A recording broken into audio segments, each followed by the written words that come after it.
et ils vont tous avoir la même version et vont raconter que des anges leur sont apparus du ciel. Ils ont vu des anges, ce qui est absolument incroyable, inexplicable. Salut les amis et bienvenue pour cette nouvelle vidéo. Aujourd'hui je vous raconte une histoire incroyable qui concerne une prise en otage dans une école primaire aux États-Unis.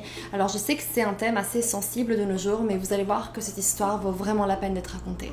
Cette histoire se passe dans les années 80, exactement le 16 mai 1986, lorsque 156 personnes, élèves et adultes, vont être pris en otage par un couple de tarés et quelque chose d'incroyable va se produire. On parle de cette histoire sous le nom du miracle de Cookeville. Alors les amis, je vous préviens, cette vidéo est très intense, alors mettez-vous à l'aise, prenez un petit truc à boire, à grignoter et c'est parti tout de suite pour l'histoire du miracle de Cookeville.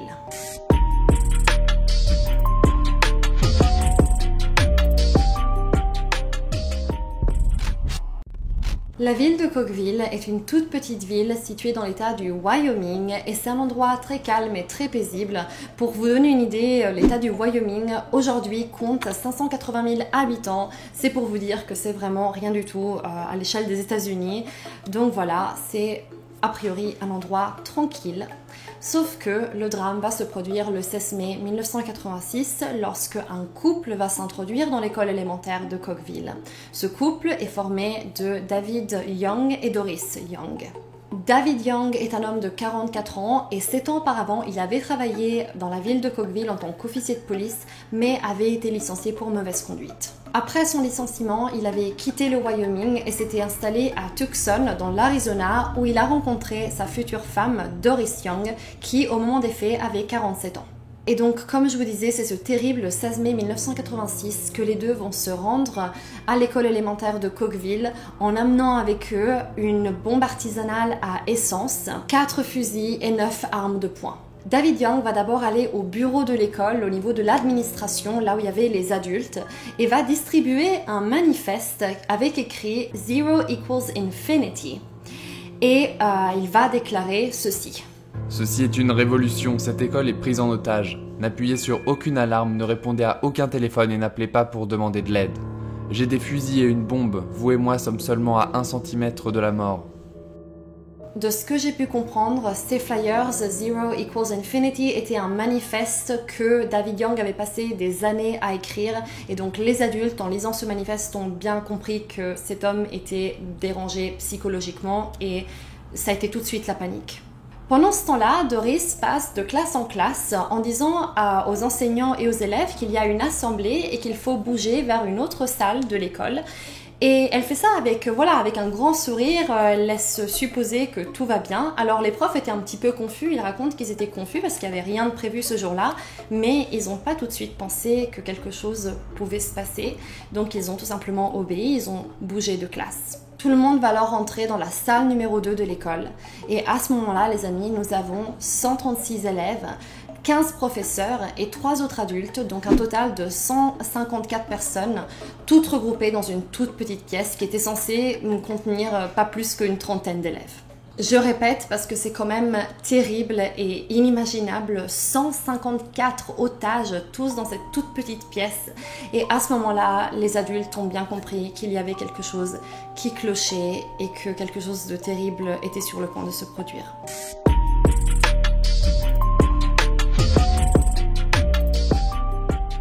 En rentrant dans la pièce, David Young était là qui les attendait. Il y avait plusieurs armes disposées sur le mur derrière lui et il avait un regard noir et il tenait un panier avec plein de fils qui s'échappaient de ce panier. Et vous l'aurez compris, à l'intérieur de ce panier, il y avait bien une bombe artisanale qui était attachée à son poignet. David Young va alors expliquer que la bombe est bien attachée et qu'une simple contraction de son bras pourrait faire tout exploser. Et Doris va expliquer qu'en fait ceci était une révolution et qu'une rançon avait été demandée pour chaque élève. Il faut savoir que les deux avaient prévu leur coup, puisqu'avant de prendre ses élèves en otage, David Young avait envoyé son manifeste au président des États-Unis, Ronald Reagan, président à l'époque, en demandant une rançon de 2 millions de dollars par élève présent dans la classe à ce moment-là. Donc cela faisait un total de environ 350 millions de dollars. On imagine qu'ils voulaient collecter cet argent pour pouvoir mener leur révolution et je n'ai pas plus de détails que ça concernant leur révolution, quelle était leur idéologie de ces deux tarés, mais je vais vous mettre tout ça en description et vous pourrez aller voir et vous pourrez peut-être aussi comprendre quel était le sens de ce Zero equals Infinity. Moi, j'ai pas trouvé plus de détails que ça, mais voilà, je vais tout vous mettre en description. Alors maintenant, retour à notre prise d'otage.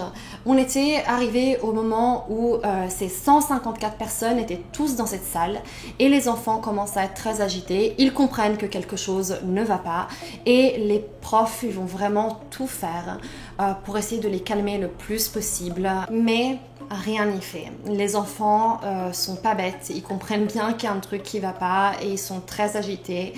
Certains pleurent, ils demandent de voir leurs parents, ils veulent rentrer chez eux et se plaignent du mal à la tête causé par ces odeurs d'essence.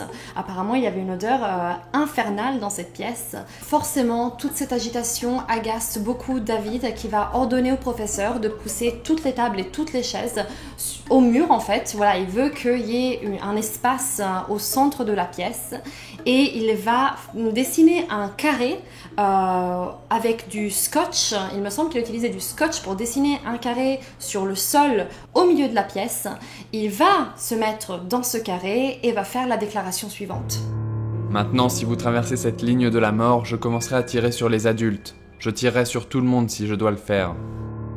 À ce moment-là, la panique s'installe de plus en plus et les enseignants vont avoir une approche différente et vont dire aux enfants de prier en fait. Ils vont inciter les enfants à se mettre à genoux et commencer à prier et une enseignante va dire la phrase suivante. Les enfants étaient assis en rond et quand j'ai regardé vers eux, je pouvais les voir en train de réciter une prière. Ils étaient tous en train de le faire. C'était un moment incroyable. Il est maintenant 15h45, cela fait maintenant 2h45 que ces personnes ont été prises en otage. Et David, là, il va pas bien, il est sous tension et il décide alors de sortir, prendre l'air. Sauf que la bombe est attachée à son poignet. Donc il va la détacher, va l'attacher au poignet de Doris en lui disant que voilà, elle est en charge pendant le moment où il va s'absenter, elle est en charge de la situation. Et c'est à ce moment-là que quelque chose d'incroyable va se produire, puisque les enfants qui jusque-là étaient en train de prier vont s'arrêter net et vont changer complètement de comportement. Ils vont tous se lever en même temps et vont se diriger vers les fenêtres. Et les enseignants vont dire qu'à ce moment-là, les enfants se comportaient comme s'ils étaient téléguidés par une force surnaturelle. Cette vision agite énormément Doris et qui a l'impression de perdre le contrôle des enfants et sur un élan de panique et l'on oublie qu'elle a une bombe attachée à son poignet, elle va faire un geste pour dire « restez calme » et là, la bombe explose en fait, tout simplement. Ce n'était absolument pas prévu, c'était une erreur de la part de Doris, mais c'est en faisant ce geste pour dire « restez calme » qu'elle va faire exploser la bombe.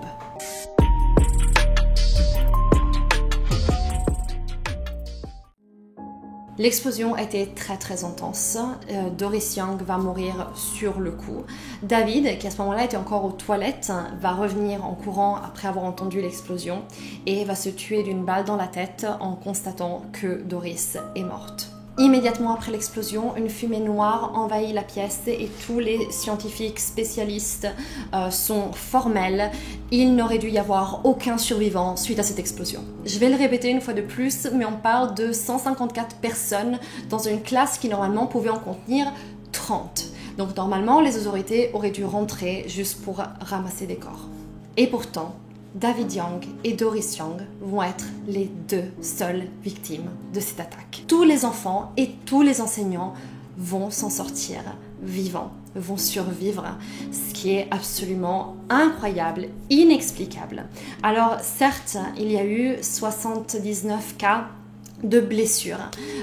Certaines étaient superficielles, certaines étaient des brûlures assez superficielles, d'autres ont demandé quand même des interventions un petit peu plus lourdes, mais dans tous les cas, il n'y a eu aucun mort. Ce qui est incroyable, c'est d'imaginer les autorités à l'extérieur, une fois qu'ils ont entendu l'explosion, et qu'ils voient tous ces enfants qui sortent des fenêtres, puisqu'en fait les enfants ont commencé à sortir en masse par les fenêtres. Tous les parents étaient là, qui attendaient, et chaque parent a pu voir son enfant courir vers lui, et c'est magique. Vraiment, c'est incroyable d'imaginer d'être un parent à ce moment-là, de savoir que son enfant est dans cette salle de classe, de prier pour le voir, et chaque parent a pu resserrer son enfant dans ses bras. C'est magnifique, c'est très très touchant.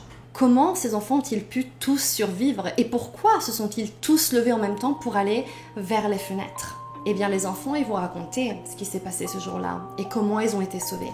Et je vous préviens, c'est très troublant.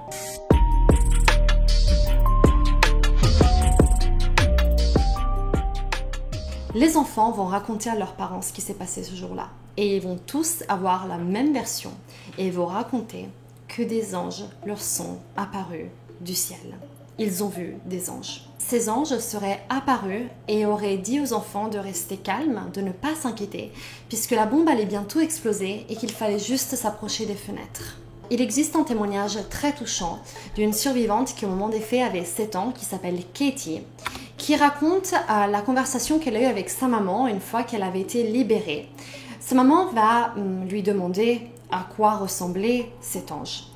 Et Katie va lui expliquer qu'elle ne la connaissait pas, elle ne savait pas qui était cette personne, mais qu'elle a senti qu'elle était aimée. Elle sentait l'amour de cet ange pour elle. Mais elle ne savait pas qui c'était. Et comme je vous disais, cet ange lui a dit de rester calme, que rien lui serait arrivé, qu'elle devait juste s'approcher des fenêtres. Alors évidemment, c'est très troublant pour la maman d'entendre ça. Elle va donc demander quelques détails. Il va lui dire mais à quoi elle ressemblait, est-ce que tu peux me la décrire? Et finalement, Katie va lui dire tu sais maman, finalement elle te ressemblait pas mal. Donc, la maman, elle dit comment ça elle me ressemblait? Et elle va lui dire elle avait des cheveux noirs comme toi, elle te ressemblait maman. Alors la maman fond en larmes, parce que j'imagine c'est un peu déstabilisant, et va dans l'autre pièce, prend une photo et la montre à sa fille Katie. Et Katie va tout de suite reconnaître la personne sur la photo. Et en fait, c'était la grand-mère de Katie, donc la grand-mère du côté maternel. Et Katie va tout de suite reconnaître et dire c'était elle maman, c'est l'ange qui est venu me sauver. And I just looked up is all I did. And there she stood, a woman just dressed in white, and said to me, Katie. And I thought, I don't know who you are. But she said, I love you very much. And you need to listen to Travis. And in childlike, I just looked back down. And then I looked up and she was gone. Ça me donne des frissons. Ça donne clairement des frissons. Et en plus, ce n'est pas la seule à avoir témoigné avec ce genre de propos. La même chose s'est produite chez un autre survivant qui s'appelle Nathan, qui a clairement dit à son papa que l'ange qui est venu le sauver lui a dit « Nathan, je suis ton arrière-grand-mère et ne t'inquiète pas, tout va bien se passer et il faut juste que tu te rapproches des fenêtres. » Et à ce moment-là, lorsque le papa a montré à Nathan une photo de son arrière-grand-mère, Nathan l'a lui aussi immédiatement reconnu et a dit que c'était bien l'ange qu'il avait vu le jour de la prise en otage. Nathan, I'm your great-grandmother, and what David and Doris are doing is wrong. And he said the bomb's gonna go off. He pointed to my grandma Elliot. He says, that's her. He says, that's my guardian angel. Des témoignages comme celui-ci, il y en a plusieurs. Il y en a qui parlent de grands-parents, de tantes, voilà, de membres de leur famille qui auraient décédé. Et ce que je trouve très intéressant, c'est le témoignage d'une survivante qui s'appelle Stephanie Fewer, qui a dit la phrase suivante. There were many fates in that room, but the answer was the same for everyone. Ce qui signifie, il y avait plusieurs croyances dans cette salle, mais la réponse était la même pour tout le monde. Et je trouve ça super intéressant, super important aussi pour cette histoire, puisqu'en fait, on parle de miracle, mais il faut peut-être pas voir ça comme un miracle au sens religieux du terme, puisque voilà, tout le monde a vécu cette expérience de cette façon. Donc peut-être c'est un phénomène surnaturel, paranormal qui va au-delà de la religion. Et voilà, je trouve ça intéressant de savoir que dans cette salle, il y avait différents élèves avec différents profils, différentes croyances. Et je trouve ça important pour cette histoire. I heard my name in the opposite direction, Stephanie. And I turned and there's this hand extended and it was luminescent and whiter and brighter than anything I've ever seen. And I felt the protection of that hand. It's like a warm blanket. And again, that feeling of everything's okay. Eh bien les amis, je trouve cette histoire tellement incroyable, tellement touchante. En général, ces événements se terminent tellement souvent en drame, et de savoir que pour une fois, les deux seules personnes à avoir perdu les vies, c'était les deux coupables, eh bien c'est un peu de justice. Alors les amis, le sondage d'aujourd'hui me paraît évident. Est-ce que vous pensez que l'histoire de Cookeville est un réel miracle surnaturel ou bien un simple coup de chance, peut-être explicable de façon rationnelle? En tout cas voilà, j'ai très hâte de voir ce que vous pensez de cette histoire. Très hâte de voir tous vos commentaires, tous vos avis. Et c'est tout pour aujourd'hui et je vous dis à très bientôt. Ciao!